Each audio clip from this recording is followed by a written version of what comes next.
Ce soir, au téléjournal, des stationnements plus que gênants et de la construction qui n'en finit plus.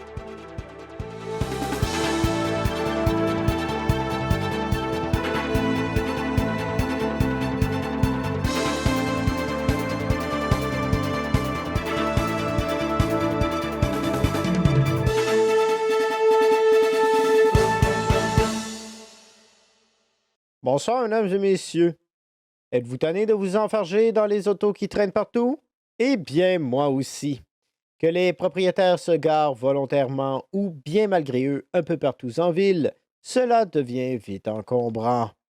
D'un simple stationnement sur le trottoir à un accident et tomber en panne en plein centre de l'autoroute, cette manière d'agir ne semble pas déranger le SPVU.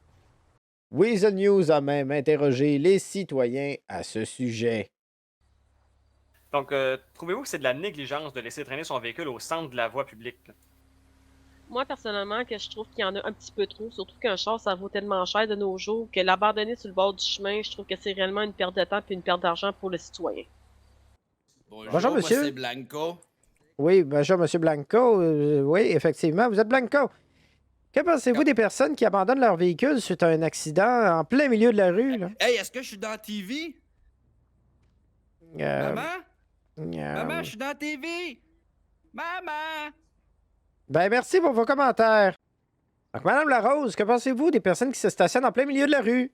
Genre, eux qui brisent leur char puis qui décident de les laisser là traîner?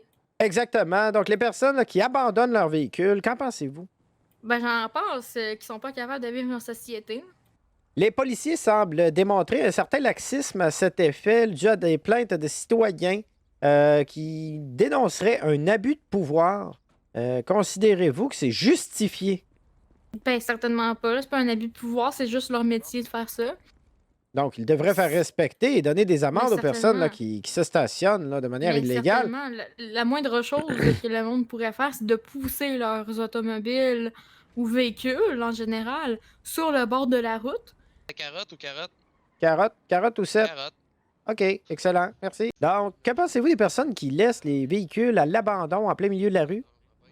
Ben, moi, je les trouve bien parce que ils me rajoutent de la prime. Moi, j'aime ça, tower le char du monde. Comme ça, je fais bien de l'argent. Donc, que pensez-vous des personnes qui se stationnent en plein milieu de la rue ou qui font un accident et abandonnent leur véhicule en partant à la course? Ben, c'est simple. Il y a juste un mot pour décrire ça. C'est maillet. Et vous, madame? Je dirais plus de sans dessin. Excellent. Et ces Deux sans-dessins mots. devraient-ils être punis pour, justement, là, les actes qu'ils commettent? Il devrait Ben- faire des travaux communautaires. Disons que ça met la vie des citoyens en danger, oui. Affirmatif, pourquoi? Est-ce que vous êtes en panne? Négatif. Et donc, pourquoi avoir stationné votre véhicule sur le côté de la route comme ça? Pourquoi l'avoir stationné? Parce que j'ai besoin de quelques petits messages. OK, parfait. Bon, et voilà. Bon, vous n'êtes pas en panne. Bon. OK, parfait. Ça répond à ma question. Merci. Le SPVU ne devrait-il pas donner des constats d'infraction pour stationnement gênant? Et vous, qu'en pensez-vous? Des travaux de la voirie interminable, c'est bien la devise de la ville de Pricing. Retrouvons Pierre sur les chantiers afin de nous en dire un peu plus.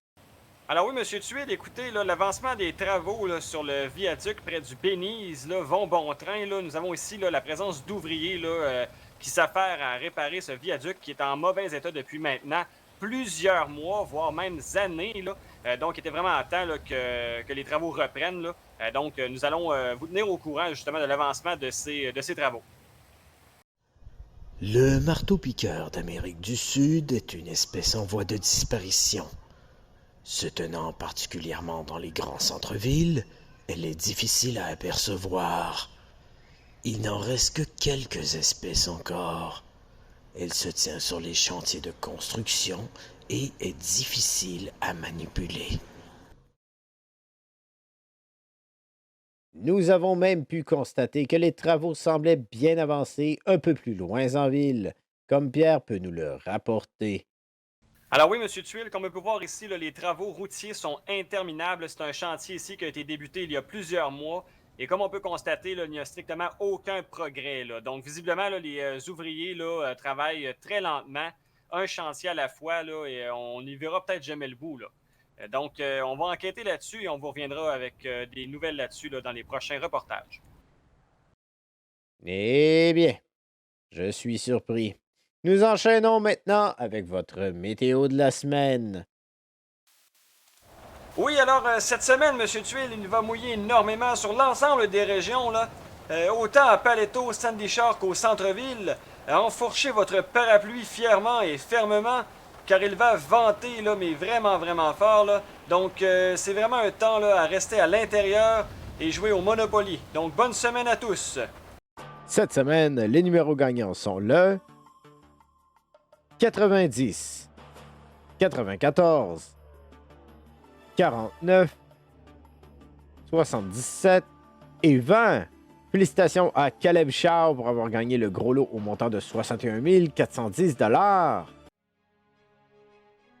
Alors voilà, c'était tout pour votre téléjournal du samedi 20h. Ici Steven Tide.